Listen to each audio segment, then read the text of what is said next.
All right, this clip is honestly hilarious because you're about to watch Scott Jennings and Shermichael Singleton completely melt down after Democrats scored a huge redistricting win in Virginia. And the best part? Republicans spent years defending these exact same tactics when it benefited them. Before we dive into the full story, comment where you're watching from, and don't forget to like and subscribe so you don't miss the next one. Let's get into this absolutely priceless reaction. We have some breaking news tonight as CNN can now project that Virginia voters have approved a Democratic plan to dramatically redraw the state's congressional map. 92% of the results are in, with just over 51% voting yes on the ballot measure. Now, if this map is enacted, it means Democrats could win 10 out of the state's 11 congressional districts, which would boost the party at large in the fight for control of Congress.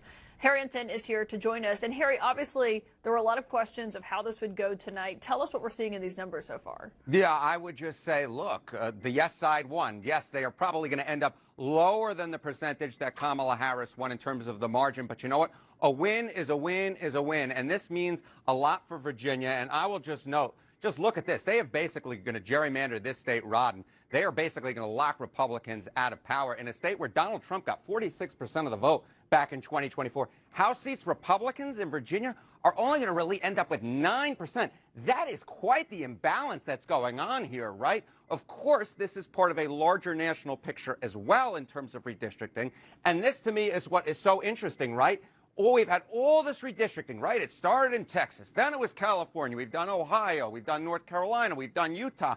But heading into tonight, pre-Virginia results, the net gain from this mid-decade redistricting was really 0 seats, neither side gaining. But now is where we are right now with the Virginia measure passing. Democrats jump out ahead. They are the ones leading in mid-decade redistricting, leading right now by 4 seats on the strength of that yes vote, however thin that margin actually is. So, Harry, I mean, obviously, Senator Warren was just talking about 6 months from now, the midterm elections. What could this mean for the fight for who controls Congress here?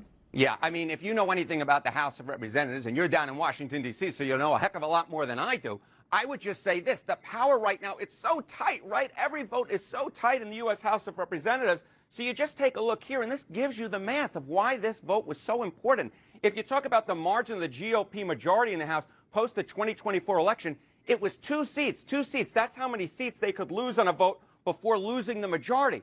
Now, all of a sudden, we're talking about Democrats gaining 1, 2, 3, 4 seats, 4 seats in Virginia.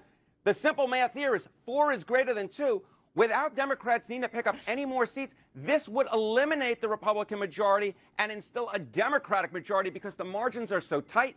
This vote in Virginia means so very much, and that's why all that money was spent on it. My goodness gracious.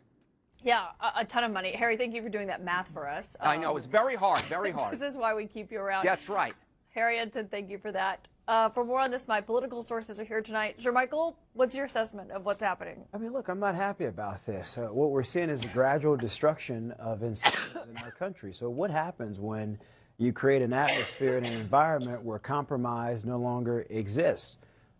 Yeah, maybe this is good for Democrats today, but is it good for the long run? Probably not. For 4 years, there was an argument from my friends on the other side about democracy falling in darkness. Well, how in the hell is this preserving democracy? And look, I'm not saying that one side over the other doesn't gerrymander. Hell, they all gerrymander. It's just not a good thing at all. The American people don't benefit from this. And as someone who resides in Virginia, where you have, what, 40+% of the state that voted for for the current president, rather, leaving only 1 Republican congressional seat seems to be in force of democracy and protecting the Constitution and the preservation of these great ideals. I would think not. Well, I mean, what do you say to that? Because that was a question we asked a lot of Democrats once they launched their own redistricting efforts after we saw what happened in Texas. But a lot of them argued to us was, well, if the Republicans are doing it, we're also going to do it. Yeah, I mean, the real problem here is that Republicans launched a mid-decade redistricting project in Texas.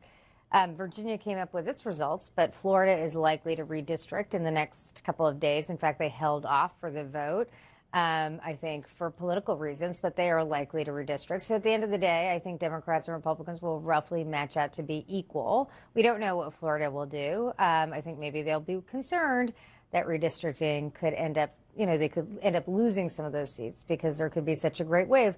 But I think the truth is that Democrats have supported a nationwide ban on partisan gerrymandering. Republicans have opposed that. This was a part of legislation they tried to pass in the last cycle. Republicans have opposed that. I believe that we should have a nationwide ban on partisan gerrymandering. The real thing that set this all off was Donald Trump called into Texas and asked them, not by anyone voting, but just asked the legislature to change. And in California and Virginia, at least they asked the voters to weigh in. This is very different than what happened in Texas. Voters have said they would like to move forward on this because they recognize the stakes with Trump ending accountability through gerrymandering mid-decade. Scott, what's your take? Virginia literally had the fairest maps in the nation. They had a 6-5 map, 6 Democrats, 5 Republicans. In terms of proportional representation, they had the fairest map in the nation that was drawn, by the way, by an independent commission that the voters asked for just a few years ago. Now they will have the least fair maps in the nation. And I'm not surprised that the yes vote won. They had all the money and all the lies. And sometimes in politics, when you got those two things, you can put something over the line. Even something as egregious as this whole thing has driven Spamberger's approval ratings down into the toilet. She lied to the people of Virginia. They had to write a ballot question that was a joke. They drew maps that were a joke. Now you're going to have huge chunks of rural Virginia represented by 5 or 6 Democrats who all live in northern Virginia within about 15 miles of each other.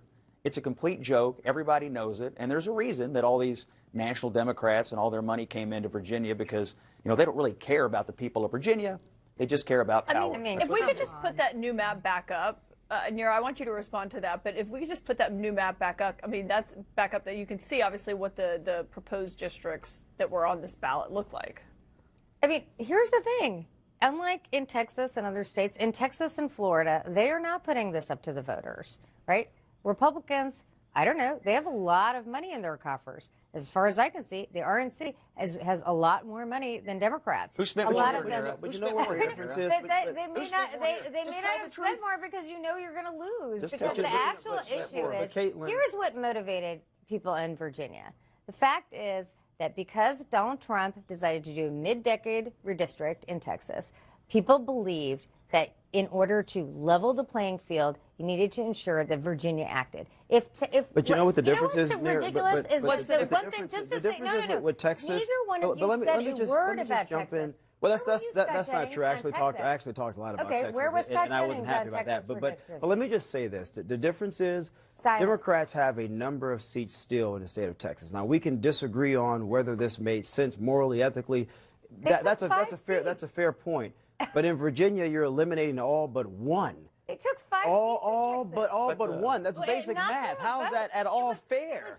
How is that fair? You didn't give Texans How's the right that fair? to vote. You didn't put it up to a ballot proposition. The question is, but how is it fair in Virginia? The legislature, Republicans with one. Would you be okay if we left Democrats with 1 congressional seat? You know what I would be okay with? I would be okay with a ban on partisan gerrymandering across the country. And I wish you guys had supported that. When the president, so clearly wanted this to happen in Texas, that it did set off this kind of arms race. Of course it is. And now it's resulted in this. this? That's my initial point. This is not good for the country. Like, I'm a conservative. Hell yes, I want my side to do well. I strongly believe in my principles, and I presume Nira here cares a lot about her side, and she wants to see Democrats do well. But how in the hell is this good for democracy when both sides believe there is no interest in incentivizing on anything? We don't have to compromise. We don't have to figure it out. We don't have to work things out because you know what? We'll have 1 red state, 1 blue state. There will be no purple states. There will be no party in the middle.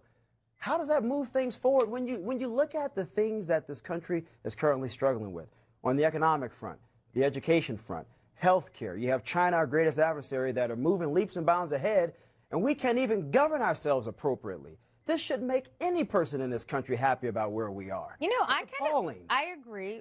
I just think the way to have dealt with this is to have a ban on gerrymandering in any of these states. Mid-decade redistricting is really something has really happened very rarely. North Carolina did a few years ago, but we should really most people are used to decennial.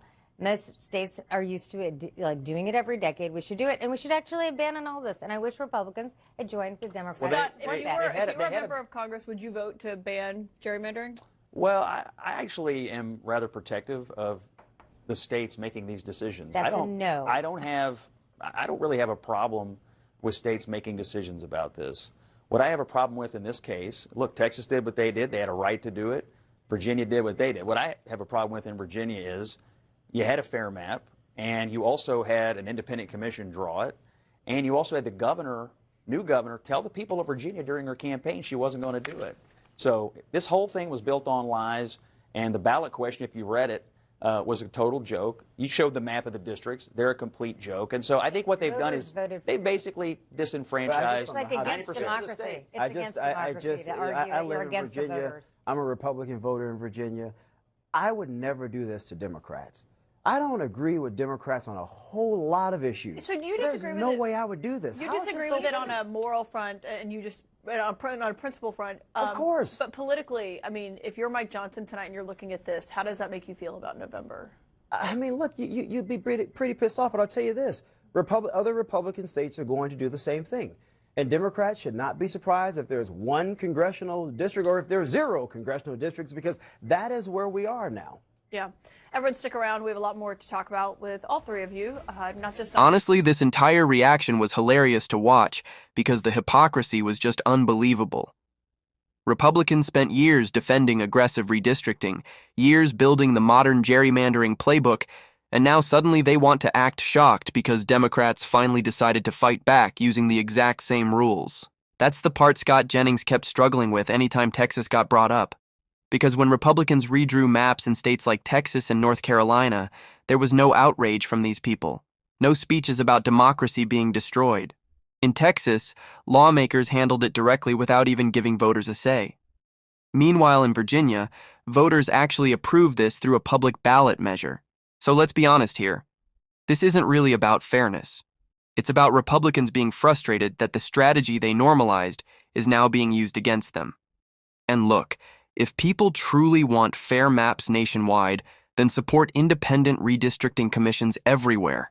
But until that happens, it's hard to take the outrage seriously from the same political movement that spent years benefiting from this exact system. At the end of the day, Democrats simply stopped bringing a spoon to a political knife fight.